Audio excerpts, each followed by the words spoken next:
பொசிஷன்ல போனாலும் இந்த கிண்டலும் கேலியுமா பேசுறது இருக்கதானே செய்யும். நம்மளை பற்றி, நம்ம அரசியலை பற்றி, நம்ம பேச்சை பற்றி இந்த கிண்டலும் கேலியுமா பேசிட்டு தானே இருப்பாங்க. அவங்க எல்லாருக்குமே என் சைட்லேருந்து ஒரே ஒரு ரிக்வெஸ்ட், தயவு செஞ்சு நிப்பாட்டிடாதீங்க. தயவு செஞ்சு கண்டினியூ பண்ணுங்க. நீங்க தான் என்னோட எனர்ஜி ஃபோர்ஸு. நீங்க பேசிக்கிட்டே இருங்க, பேசிக்கிட்டே இருங்க, பேசிக்கிட்டே இருங்க. நான் மக்களுக்கு தேவையான நல்லதை செஞ்சுக்கிட்டே இருக்கேன், செஞ்சுக்கிட்டே இருக்கேன், செஞ்சுக்கிட்டே இருப்பேன். அடுத்து இப்போ நம்ம புதுசாக அந்த சூட்லாம் போட்டு வரோம்ல, அதை பற்றி கூட நிறைய பேர், ஏன் நாமெல்லாம் கோட் சூட்லாம் போடக்கூடாதா? அதிகாரம் செய்கிறவங்களும் ஆதிக்க சக்திகளும் மட்டும்தான் கோட் சூட்லாம் போடணுமா என்ன? அப்பெல்லாம் எதுவுமே கிடையாது. நான் என்ன கலர் கலராக போட்டு வரேன், ரெண்டே கலர். நம்ம எல்லாரும் மனசு மாதிரியே பிளாக் அண்ட் ஒயிட். எல்லாத்திலும் பிளாக் அண்ட் ஒயிட்டா இந்த விஜய் இருப்பான் அப்படின்னு காட்டுறதுக்கு தான் அந்த கலர். அடுத்து அந்த பிளாக் கூட யாரை குறிக்கும், எதை குறிக்கும்ன்றது நான் சொல்லி தான் தெரியணும்னு அவசியம் இல்லை, அது உங்களுக்கே நல்லா தெரியும். எல்லாத்துக்கும் இப்படி வழக்கம் சொல்லிக்கிட்டு நசன் பேசுகிற டைப்பும் நம்ம கிடையாது. உங்களுக்கே தெரியும், அதிகபட்சமாக எல்லா மீட்டிங்கிலும் 20 நிமிஷங்குள்ளே தான் நான் பேசியிருக்கிறேன். அதனால் இப்போ மக்கள் என்கிட்ட என்ன சொல்கிறாங்க அப்படின்னா, இந்தப்பா விஜய், நீ எங்களுக்காக உழைக்கிறதுக்காக வந்திருக்கிற, அந்த வேலையை மட்டும் பாரு, உன்னை பற்றி பேசுகிறவங்கள நாங்கள் பார்த்துக்கிறோம் அப்படின்னு சொல்லிட்டாங்க. சரி, ஆனது ஆச்சு. இப்போ என்ன, உனக்கு எதிரிகளே இல்லையா அப்படின்லாம் கேட்டால் அப்படிலாம் நான் சொல்ல மாட்டேன். அப்படிலாம் நான் நினைக்கவும் மாட்டேன், அப்படி நினைக்கவும் கூடாது. இப்பவும் சொல்கிறேன், அரசியல் ரீதியாக சொல்கிறேன், 2 பேருக்கு நடுவில் தான் போட்டியே.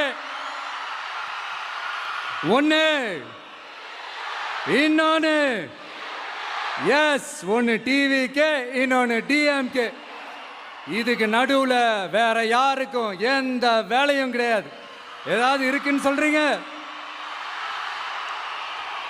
எலெக்ஷனுக்கு முன்னாடியும் அவங்களுக்கு ஒரு வேலையும் இல்லை, இப்போ எலெக்ஷனுக்கு அப்புறம் சுத்தம். ஆனால் இந்த திமுகவும் மற்றும் பலரும் ஒன்றா சேர்ந்துக்கிட்டு இந்த விஜயோட ஆட்சி வந்துடக்கூடாதுன்னு சொல்லி ஒரு கூத்து ஒன்று பண்ணாங்களே, அந்த கடைசி 5 நாள், அடாடாடாடாடா, நமக்கெல்லாம் ஓஹோ இப்படியெல்லாம் கூட நடக்குமோ என்ன கூத்துங்கிறீங்க. ஆனால் ஃபியூச்சர் என்னவா இருக்குன்றதை மட்டும் இப்போ நான் சொல்கிறேன். உங்களுக்காக உண்மையாக உழைக்க வந்த இந்த விஜயா, இல்லை இந்த விஜயோட ஆட்சி அமைஞ்சிடக்கூடாதுன்னு தடுக்க நினைச்ச ஸ்டாலின் சாரா, அவ்வளவுதான். இதுக்கு நடுவில் வேற யாரும் எந்த அல்லு சில்லும் உள்ள வந்து நம்மளை தடுக்கிறதோ எதிர்க்கிறதோ ஏதாவது பண்ணாங்கன்னா நிர்வாகம் அதுக்கு பொறுப்பில்லை ராஜா, நிர்வாகம் அதுக்கு பொறுப்பில்லை. ரிசல்ட் என்னவா வரும்ன்றது அது உங்களுக்கே நல்லா தெரியும். நம்மளை ஏளனமா பேசுறதா நினைச்சு அவங்களுக்கு ஆப்பு வச்சுக்கிறாங்க. திமுக நம்மளை தடுக்க, திமுக நம்மளை எதிர்க்க, திமுக நம்மளை அவமானப்படுத்த அத்தனையும் நமக்கு நன்மையே.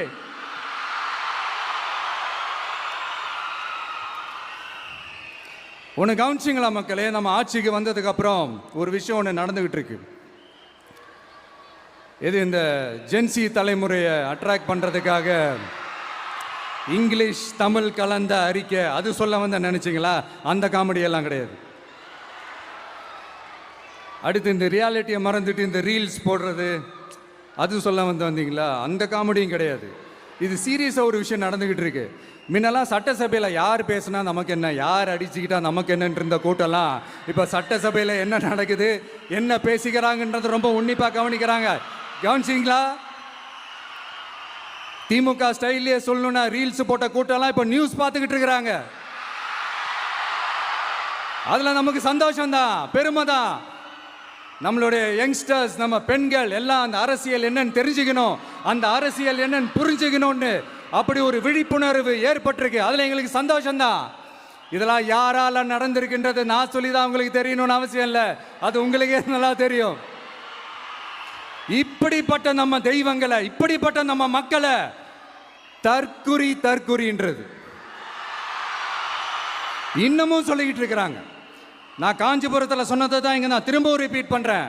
நீங்க தற்குறின்னு சொன்னீங்களே, அவங்க தான் உங்களோட அரசியல் வாழ்க்கையே ஒரு கேள்விக்குறி ஆக்கி இருக்கிறாங்க. கேள்விக்குறி ஆக்கிட்டாங்க, இன்னமும் ஆக்க போறாங்க. அன்னைக்கு நான் சொன்னப்போ சிரிச்சவங்களாம் இன்னைக்கு என்ன பண்ண போறாங்களோ.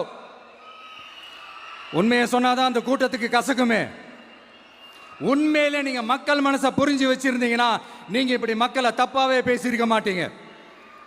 அது என்ன, அப்புறம் அரசியல் புரிதல் இல்லாம மக்கள் நமக்கு ஓட்டு போட்டுட்டாங்களாம். இந்த கவர்ச்சியில மயங்கி மக்கள் நமக்கு ஓட்டு போட்டுட்டாங்களா. நான் என்ன, சரி விடுங்க.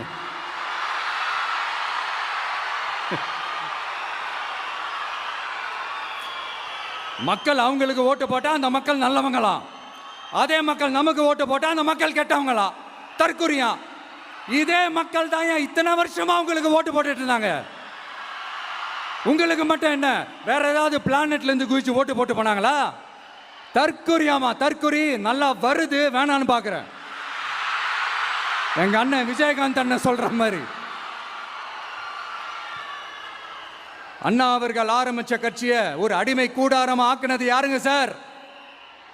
இப்படியெல்லாம் ஆக்கிட்டு உண்மையை சொல்லு உடன்பிறப்பேவா. உங்களோட அந்த உண்மையான உடன்பிறப்புக்கெல்லாம் என்ன சொல்றாங்க தெரியுமா சார்? திமுக இப்படி ஆனதுக்கு காரணம், அந்த காரணத்தை வெளியிலலாம் போய் தேடாதீங்க, உங்க குடும்பத்துக்குள்ளேயே கேளுங்கிறாங்க. உங்களுக்காக மாடா உழைச்சி தேஞ்சு போய் கிடக்கிறோம். திமுக இப்படி ஆனதுக்கு காரணம் உழைக்காம சொகுசா இருக்கிற உங்க குடும்பத்துக்குள்ளேயே போய் கேளுங்கிறாங்க. ஒவ்வொரு திமுக தொண்டனும் அதை சொல்றாங்க. அதை புரிஞ்சிக்காம நம்மளையும் நம்ம மக்களையும் தப்பா பேசிக்கிட்டு, நீங்க மக்களை தப்பா பேசுனீங்கன்னா இந்த விஜய் வந்து கேள்வி கேட்பான், சும்மா இருக்க மாட்டான். இந்த விஜயும் தமிழ்நாட்டு மக்களும் வேறு இல்லை. இந்த விஜய் தான் தமிழ்நாட்டு மக்களோட ஒரு உண்மையான ஒரே பிரதிநிதி. இது இன்னைக்கும் சரி, நாளைக்கும் சரி, நாளன்னைக்கும் சரி, இதுதான் நிஜம். மறுபடியும் சொல்றேன், நமக்கும் மக்களுக்கும் இடையே இருக்கிற இந்த பூர்வ ஜென்ம பந்தத்தை, அந்த உறவை ஏதோ இந்த சதிகள் சூழ்ச்சிகள் பண்ணி யாராலையும் எதுவும் கெடுக்கவே முடியாது. கெடுக்க ட்ரை பண்ணீங்க நம்ம ஆட்சிக்கெல்லாம் வரதுக்கு முன்னாடி. என்ன சதிகள், என்ன சூழ்ச்சிகள், என்னென்னலாம் பண்ணி எப்படியெல்லாம் தடுத்துடலான்னு. ஆனால் இப்போ ஆட்சிக்கு வந்த இந்த சாமானிய மக்கள் ஆட்சியை நீங்கள் இந்த எதிர்கட்சியாக இருக்கும் போது ஒன்று யூஸ் பண்ணுவீங்கள்ல, இந்த பழைய டெக்னிக்கு, அதெல்லாம் யூஸ் பண்ணி நம்மளையும் மக்களையும் பிரிச்சலாம்னு நினச்சிங்கன்னா அது ஒரு காலம் நடக்காது. மக்கள்லாம் ரொம்ப தெளிவாயிட்டாங்க சார், ரொம்ப தெளிவாயிட்டாங்க. அதனால ஒரு ஆக்கப்பூர்வமான ஒரு எதிர்கட்சியாக செயல்பட்டு மக்கள் மனசை வெல்ல பாருங்க. இந்த கடைசி லாஸ்ட் 1 மந்த்தாக நடந்த ஒரு சில விஷயங்கள் உங்ககிட்ட நான் ஷேர் பண்ணணும்னு ஆசைப்படுறேன். இந்த 200 யூனிட் மின்சாரம், கட்டணமில்லா மின்சாரம் அறிவித்தோம். அதில் ஆல்ரெடி இருந்த 100 யூனிட் திமுக கொடுத்தது கிடையாது மேடம், ஜெயலலிதா மேடம் இருந்தப்போ செஞ்சுட்டு போனது. ஸ்டாலின் சார் பதவி போன அந்த கடுப்பில் அறிக்கையா விட்டு தள்ளிக்கிட்டு இருக்கிறாரு. என்ன பண்ணீங்க உங்களுடைய ஆட்சியில்? மக்கள் பணத்தை, டாஸ்மாக்ல இருந்து அடிச்ச அந்த பணத்தை, ஊழல் செஞ்ச அந்த ஃபைலை க்ளோஸ் பண்றதுக்கு அலைஞ்சீங்க. ஆனா இந்த விஜய் மக்களுக்கு தொந்தரவா இருக்கிற அதே டாஸ்மாக க்ளோஸ் பண்ணா. விவசாயிகளோட அந்த கடனை தள்ளுபடி மேக்சிமம் இந்த 1 மந்த்ல என்ன செய்ய முடியுமோ அதை செஞ்சான். நீங்க தான் அந்த நிதி சம்பந்தமா இருக்கிற எல்லா கேட்டையும் லாக் பண்ணி வச்சுட்டு போயிருக்கிறீங்க. அதை சரி செய்ய வேணாமா? அதை ஒழுங்குபடுத்த வேணாமா? அதனால மறுபடியும் சொல்றேன், இந்த விஜய் பொய் சொல்லி ஏமாத்துறதுக்காகலாம் அரசியலுக்கு வரல. உங்க கூடவே நிக்கிறதுக்காக மட்டும்தான் அரசியலுக்கு வந்திருக்கிறேன். அதுல எந்த மாற்று கருத்துமே கிடையாது. கவலையப்படாதீங்க விவசாய பெருமக்களே. அடுத்து இந்த சட்டம் ஒழுங்கு, அது சரியில்லை இது சரியில்லைன்னு சொல்லி திமுகவும் மற்றும் பலரும் மாறி மாறி கூவுறீங்க. நான் ஒன்று கேட்குறேன், இந்த மாடல் அரசுன்னு சொல்றீங்களே, அதில் என்ன செஞ்சு வச்சுட்டு போயிருக்கீங்க? ஒரு ஊர் விடாம, ஒரு தெரு விடாம போதைப் பொருள் கலாச்சாரம் அப்படியே ஸ்ப்ரெட் ஆகி கொட்டி கிடக்குது. அது அப்பவே இனிஷியல் ஸ்டேஜ் அதை நீங்க கண்ட்ரோல் பண்ணியிருந்தீங்கன்னா இத்தனை பெண் குழந்தைகளை, இத்தனை பெண்களை இழக்க வேண்டிய ஒரு சூழ்நிலை ஏற்பட்டிருக்குமா? எல்லாத்தையும் பண்ணிட்டு பழிய தூக்கி ஏன் மேல போடுறாங்க. நீங்க என்ன பழி நம்ம மேல போட்டாலும் மக்கள் நிம்மதியா வாழக்கூடிய அந்த செயலை கண்டிப்பா இந்த விஜய் செஞ்சு தான் காட்டுவான். அதுக்காக தான் எஃபிஷியன்டான போலீஸ் ஆஃபீஸர்ஸ் நான் அப்பாயிண்ட் பண்ணியிருக்கிறேன். எஃபிஷியன்டான அந்த போலீஸ் ஆஃபீஸர்ஸ் டீம் நான் அப்பாயிண்ட் பண்ணியிருக்கிறேன். பெண்கள் பாதுகாப்பான அந்த சிங்க பெண் காவல் படை நெக்ஸ்ட் வீக் அதை இனாகரேட் பண்ண போறோம். தப்பு செஞ்சவங்களுக்கான தண்டனை, அதுக்கான சார்ஜ் ஷீட் எல்லாமே ரொம்ப ஃபாஸ்டா, ரொம்ப ஸ்பீடா செய்யறதுக்கான அந்த வேலையை செய்ய சொல்லி இருக்கிறோம். கோர்ட்ல கூட தப்பு செஞ்சவங்களுக்கான அந்த கடுமையான தண்டனை வாங்கி கொடுக்கறதுக்கான அந்த வேலையையும் ரொம்ப சீக்கிரமா செய்ய சொல்லி இருக்கிறோம். அதனால நீங்க என்ன பழி நம்ம மேல போட்டாலும் உண்மையா உறுதியா மக்களுக்கு தேவையான எல்லா விஷயங்களையும் இந்த விஜய் செஞ்சு தான் காட்டுவான். இப்படியெல்லாம் நம்ம சொல்றதுனால இவங்க என்ன சொல்லுவாங்க தெரியுமா? அவங்க தான் ஆட்சியிலே இல்லையே, அப்புறம் ஏங்க அவங்கள குறை சொல்றீங்க அப்படின்னு கேட்பாங்க. வேரில் வெந்நியை ஊற்றிட்டு போனவங்கள வெளிச்சம் போட்டு காட்டாமல் பின்ன வேற என்ன சொல்லுவாங்க? இதெல்லாம் மக்கள்கிட்ட நம்ம தெளிவாக எடுத்து சொல்லணும் இல்லையா? அதுக்காக தான் இதெல்லாம் சொல்லிட்டு இருக்கிறேன்.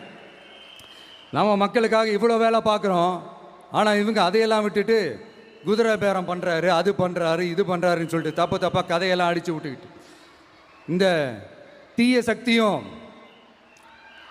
தீந்து போன சக்தியும் அதாங்க திமுகவும் மற்றும் பலரும் ஒன்னா சேர்ந்துக்கிட்டு திருட்டுத்தனமா யாருக்கும் தெரியாம ஒரு ஓரமா மூலையில உட்கார்ந்துட்டு பேரம் பேசி கூட்டு சேர்ந்து ஆட்சி அமைச்சு கொள்ளையடிக்க திட்டம் போட்டாங்க. அது ஏன் தெரியுமா? உங்களோட இந்த டிவிக்கு ஆட்சி அமைஞ்சா அவங்க பொழப்பே போயிடும். அந்த கொள்ளையடிக்கிறது, லஞ்சம், ஊழல் எல்லாமே கத்தம் கத்தம். அதான் இந்த காரணம். அடுத்து ஸ்டாலின் சார், திமுக வந்து இப்போ தீய சக்தி மட்டும் இல்ல, மக்களை விட்டு ரொம்ப தூரமா போன தூர சக்தி, ஓர சக்தி, கோர சக்தி, பார சக்தி. நீங்க எப்போ இந்த தீந்து போன சக்தியோட நீங்க கூட்டு சேர்ந்துக்கிட்டு ஆட்சி அமைக்கணும்னு நினைச்சீங்களோ அப்பவே இந்த திமுக தூர்ந்து போன சக்தியாகவும் ஆயிடுச்சு. நீங்களாம் நம்மளை பத்தி அவதூறு பேசலாமா சார்? இது நியாயமா? மக்களை இவ்வளவு பெரிய மக்கள் சக்தி நம்மளோடு இருக்கும் போது நமக்கு எதுக்கு வேற அரசியல்? எலெக்ஷன்ல 50-60 வருஷமா இருந்த சாதிய உடைச்சிருக்கிறோம், மதத்தை உடைச்சிருக்கிறோம், காசு கொடுத்து ஓட்டு வாங்கறத உடைச்சிருக்கிறோம். நாம எது செஞ்சாலும் கான்ஸ்டிடியூஷன்ல தான் செய்வோம். நாம சிங்கிள் மெஜாரிட்டி வாங்கி இருந்தாலும் நம்மளை நம்பி முறையா கூட்டணியில கட்சியில ஆதரிக்க வர்றவங்களை அரவணைச்சு தான் இருப்போம். நான் இப்பவும் மீண்டும் டிக்ளேர் பண்றேன், டிவிகே ஆட்சி எந்த பாகுபாடும் இல்லாம எல்லாருக்குமான ஒரு ஆட்சியா தான் இருக்கும். அதுல எந்த மாற்றமும் கிடையாது. ஸ்டாலின் சார் மாதிரி ஊசலாட்டம் இருக்கவே இருக்காது. மதச்சார்பற்ற கொள்கையில சமரசமே இல்லை. மாநில உரிமைகள்ல விட்டு கொடுக்கவே மாட்டோம். நதி நீர் உரிமைகளை விட்டு கொடுக்கவே மாட்டோம். சமூக நீதி, சம நீதிய, சமத்துவ நீதிய ஒரு நாளும் விட்டு கொடுக்கவே மாட்டோம். அதனால திருச்சி கிழக்கு தொகுதி மக்களே, தமிழ்நாட்டில் இருக்கிற 234 தொகுதியும் நம்ம தொகுதி தான்.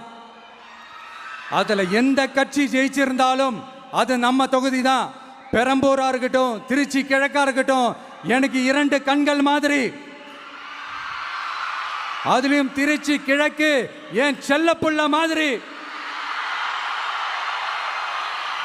அதனால வரப்போற இடைத்தேர்தல்ல உங்க வீட்டில் இருக்கிற ஒருத்தரை, உங்கள ஒருத்தரை தான் வேட்பாளரா நிக்க வைக்க போறோம்.